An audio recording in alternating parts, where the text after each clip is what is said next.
Welcome home. It's a Hindi language psychological thriller film. So, ఈ movie చూసాక నాకు ఎలా అనిపించిందనేది నేను మీతో షేర్ చేసుకోబోతున్నా. దానికంటే ముందు నా వీడియోస్ మీకు నచ్చినట్టయితే లైక్ చేయండి. And please subscribe to my channel if you are not subscribed yet. And let's start the video. Anuja and Neha ఇద్దరు కొలీగ్స్. వాళ్ళు జనాభా లెక్కల కోసం వాళ్ళకి అలాట్ చేసిన ఏరియాకి వెళ్లి జనాభా లెక్కలు తీసుకుంటూ ఉంటారు. అయితే ఆ ప్రాసెస్‌లో వాళ్ళు మారుమూల అడవిలో ఉన్న ఒక ఇంటికి వెళ్తారు. ఇక అక్కడి నుంచి వాళ్ళిద్దరి లైఫ్ కంప్లీట్‌గా చేంజ్ అయిపోతుంది. అసలు ఆ ఇంట్లో ఎవరు ఉంటున్నారు? అండ్ ఆ ఇంటికి వెళ్ళాక అనుజ అండ్ నేహా లైఫ్ ఎలాంటి టర్న్స్‌ని తీసుకుంది అనేది మీరు ఈ మూవీని చూసి తెలుసుకోండి. ఈ మూవీ గురించి చెప్పాలి అంటే it's a worth watch movie. Definitely ఏం ఆలోచించకుండా ఈ మూవీని చూసేయొచ్చు. ఈ మూవీని చూస్తున్నప్పుడు మనకి ఎక్కడ బోరింగ్‌గా కానీ ఆర్ ఎందుకు ఈ మూవీని స్టార్ట్ చేశానురా బాబు అన్నట్టుగా కానీ అనిపించదు.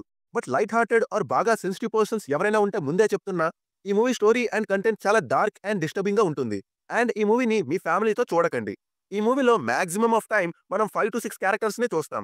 అండ్ ఆ క్యారెక్టర్స్‌ని పోర్ట్రే చేసిన వాళ్ళ పెర్ఫార్మన్సెస్ అండ్ ఆ characters development was brilliant. Tremendous performances అసలు. వాళ్ళ ఫేసెస్‌లో భయాన్ని, ఈవిల్‌నెస్‌ని, నిస్సహాయతని ఇలా అన్ని ఎమోషన్స్‌ని చాలా బాగా పోర్ట్రే చేశారు. మనం ఆ క్యారెక్టర్స్‌లో కంప్లీట్‌గా ఇన్వాల్వ్ అయిపోయేలా ఆ క్యారెక్టర్స్‌ని డెవలప్ చేశారు అండ్ అంతే బాగా పెర్ఫార్మ్ చేశారు. మనం ఎంతలా ఇన్వాల్వ్ అయిపోతామంటే కొంత ఎక్స్‌టెంట్‌కి వెళ్ళాక మనం అనుజ అండ్ నేహాల పైన కన్సర్న్ ఫీల్ అవుతాం. అండ్ మిగిలిన వాళ్ళ పైన పిచ్చ కోపం వచ్చేస్తుంది.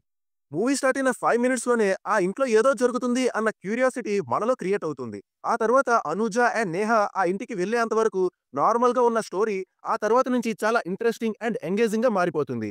అక్కడి నుంచి ఇంటర్వెల్ వరకు ఆ క్యారెక్టర్స్‌తో ఈక్వల్‌గా మనం కూడా థ్రిల్ ఫీల్ అవుతాం. కొన్ని కొన్ని స్కేరీ మూమెంట్స్ బాగా ఎగ్జిక్యూట్ చేశారు with the help of BGM. First half interesting అనే దానికంటే థ్రిల్లింగ్‌గా ఉందని చెప్పొచ్చు. అండ్ సెకండ్ హాఫ్ కొంచెం డ్రాప్ అయినట్టు అనిపిస్తుంది.